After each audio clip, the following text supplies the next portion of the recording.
Bienvenue sur Africa 24. Dans cette nouvelle édition du Non-Stop Info, voici les titres de l'actualité. Émotion et tristesse chez l'opposition congolaise. Son leader, Étienne Tshisekedi, est décédé ce 1er février à 84 ans à Bruxelles, en Belgique, des suites d'une embolie pulmonaire. En Angola, le processus du déminage reste une priorité pour le gouvernement.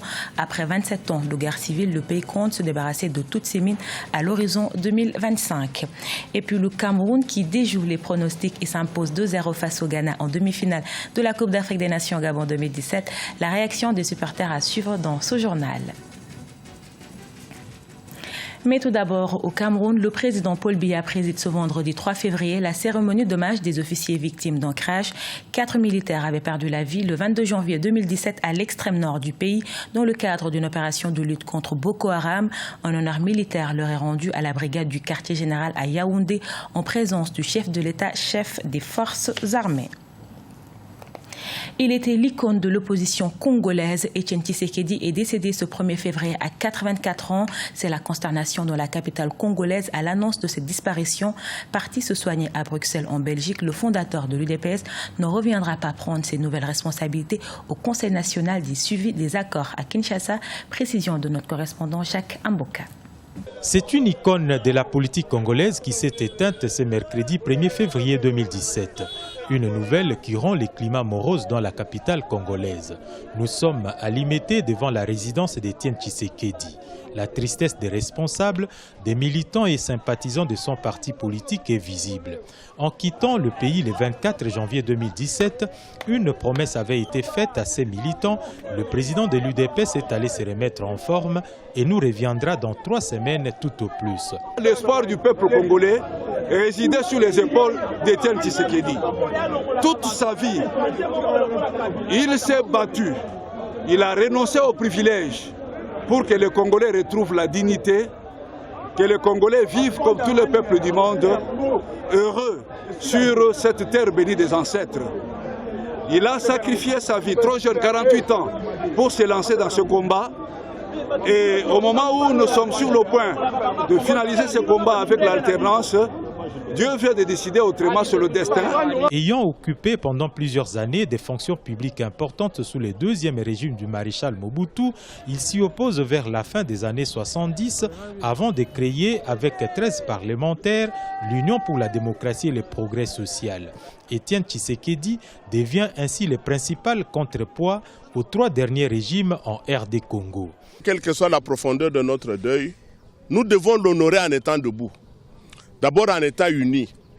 Et nous voyons que dans les moments que nous traversons maintenant, notre force, comme l'a dit, et là c'est une phrase qu'il faut retenir, le président Tshisekedi dans une des premières interviews, quand il est sorti de la clandestinité, il a dit « Un peuple uni est plus fort que la bombe atomique ». Notre président est mort.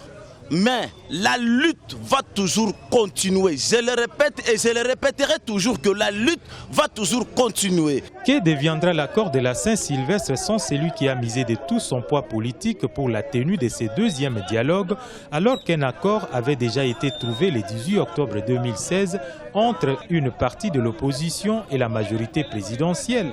Tshisekedi avait-il déjà désigné un candidat Premier ministre? Des questions qui suscitent des inquiétudes quand on sait que les violons entre les 2 classes politiques congolaises ne se sont toujours pas accordés sur ces points précis. 3 mois après le retrait de ses troupes, le Kenya va réintégrer la mission des Nations Unies au Soudan du Sud.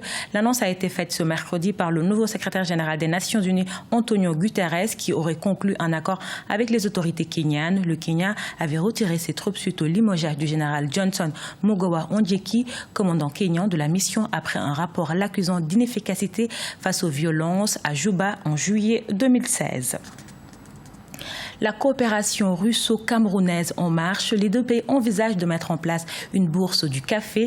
La Russie étant l'un des 3 pays les plus grandes destinations des cafés camerounais. Cette initiative devrait redynamiser ce secteur en pleine relance au Cameroun.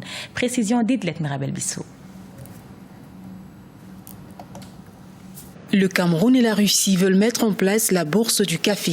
L'initiative vient des opérateurs économiques camerounais et la Chambre de commerce de Moscou. La Russie figure parmi les 3 plus grandes destinations des cafés Arabica et Robusta produits au Cameroun. Ces variétés ont enregistré 81,36% des volumes exportés durant la campagne agricole 2014-2015. Les producteurs du secteur se plaignent des coûts du kilogramme de café relativement faibles. L'année dernière, le prix maximum acheté, déboursé pour 1 kg de café Robusta était de 750 francs CFA, alors que dans le même temps, le prix du cacao était de 1500 francs chez les planteurs.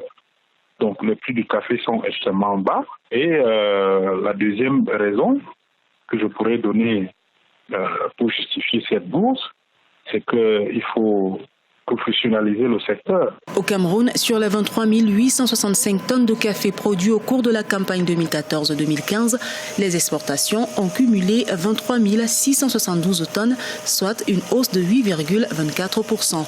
Cette augmentation des exportations, malgré la baisse de la production nationale de moins 27%, s'est expliquée en partie par l'arrivée de nouveaux consommateurs des cafés camerounais dans le portefeuille des exportateurs locaux, notamment la Chine, la Hollande et la Malaisie.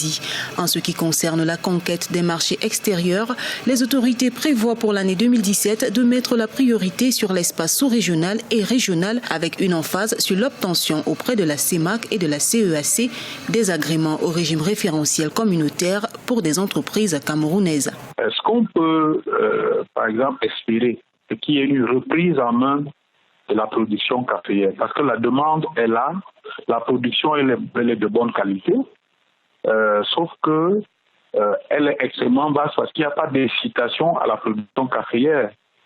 À une certaine époque, on a eu de grands bassins de production, mais lors de la crise économique avec le désengagement de l'État, toute cette filière a été quasiment sinistrée. La redynamisation de la culture du café est donc au centre des préoccupations du Conseil interprofessionnel du cacao et du café du Cameroun.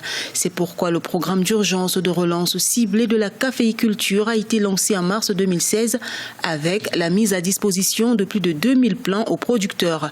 Ces plants vont également couvrir la saison caféière 2016-2017.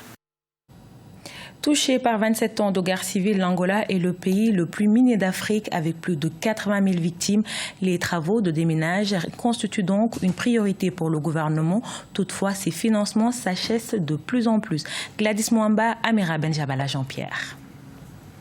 2025 pour un monde sans mines. Après 27 ans de guerre civile, de 1975 à 2002, l'Angola se reconstruit. Mais les mines terrestres constituent un réel risque pour les civils et pour le développement de l'agriculture.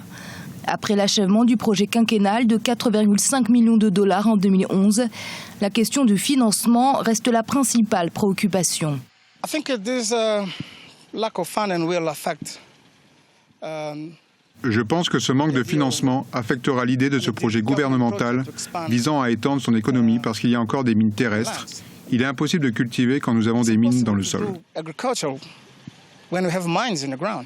Depuis 2008, le pays s'est débarrassé de plus de 297 000 mines antipersonnelles, 9 508 mines anti-chars et 491 767 autres pièces de munitions non explosées. Le gouvernement angolais considère l'action anti-mine comme un moyen de lutter contre la pauvreté. Je n'ai jamais pensé qu'un jour je perdrais ma jambe. Je me sens très mal depuis cet accident. Je ne peux plus jouer au football.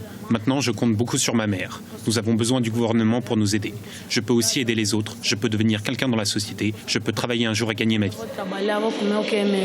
Depuis la fin de la guerre civile en 2002, plus de 80 000 Angolais ont été mutilés ou ont perdu la vie à cause d'explosions de mines. Depuis 2008, plus de 87 000 hectares de terre ont été déminés et plus de 1000 spécialistes du déminage ont été formés sur le sol angolais. Le Cameroun rejoint l'Égypte en finale de la Coupe d'Afrique des Nations Gabon 2017. Les Lions indomptables qui ont déjoué les pronostics se sont imposés 2-0 face au Ghana en demi-finale. Ils affronteront dimanche 5 février les Pharaons pour le titre et pourraient prendre leur revanche 9 ans après une défaite au même niveau à Douala. C'est la joie chez les supporters. Voici quelques réactions. Je remercie le Cameroun déjà pour l'équipe nationale en principe, pour ce beau match. Et déjà je demande à nos dirigeants de faire confiance aux enfants. s'il vous plaît, donnez les primes des joueurs pour qu'ils soient galvanisés en finale. Nous avons confiance en nos petits parce que justement, ils ne jouent pas pour de l'argent, ils ne jouent pas pour rien, ils jouent pour leur patrie.